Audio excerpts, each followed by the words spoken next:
আমরা 1 বছর ধরে অপেক্ষা করি মা আসার জন্যে।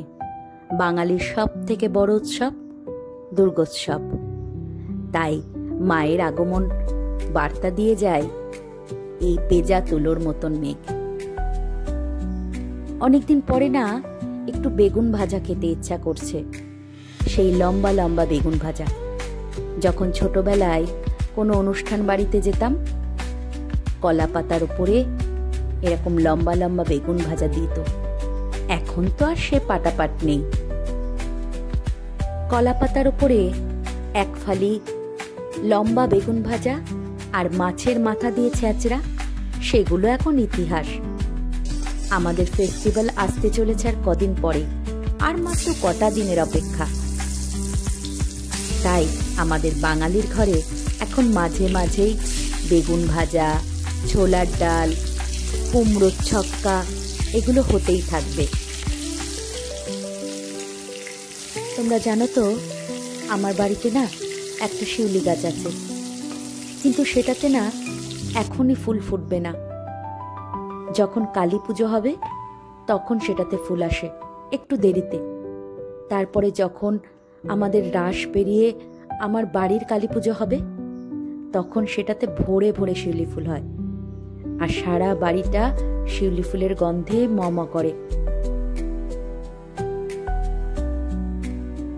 আজকের রাতের ডিনারে আমি বানালাম বেগুন ভাজা, রুটি আর মাখনা দিয়ে সিমইয়ের পায়েস।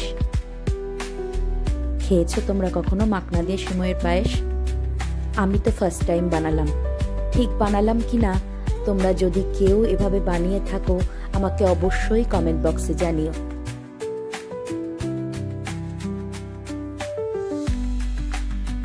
ছোটবেলায় দুর্গাপুজোর সময় মা যখন সুজি বানাতো না, তখন তো এত এলাচ টেলাচ ছিল না, দিত 2-4টে তেজপাতা, আর সেই তেজপাতার গন্ধটা সারা সুজিতে মেখে থাকতো, খেতে অপূর্ব লাগতো।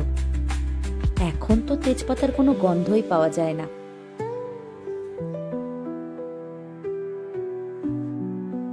কদিন পরেই উমা আসতে চলেছে, তার প্রস্তুতিও শুরু হয়ে গেছে। তোমাদের সকলের প্রস্তুতি নিশ্চয়ই শুরু হয়ে গেছে কেনাকাটা দিয়ে। মা আসছে, নতুন জামা কাপড়, কত কিছু আয়োজন। সত্যি কথা বলতে আমার এখন কিছুই শুরু হয়নি। চলো, ভিডিওটাও আজকে এখানে শেষ করছি। দেখা হচ্ছে খুব শীঘ্রই একটা নতুন গল্পের সাথে। ততক্ষণ সবাই খুব ভালো থেকো, সুস্থ থেকো, সাবধানে থেকো। ভিডিওটা কেমন লাগলো সেটা অবশ্যই কমেন্ট বক্সে জানিও। ভালো লাগলে একটা লাইক দিয়ে দিও। দেখা হচ্ছে আবারও একটা নতুন গল্পের সাথে। আর পুজোর মাস তোমাদের সকলের খুব ভালো কাটুক।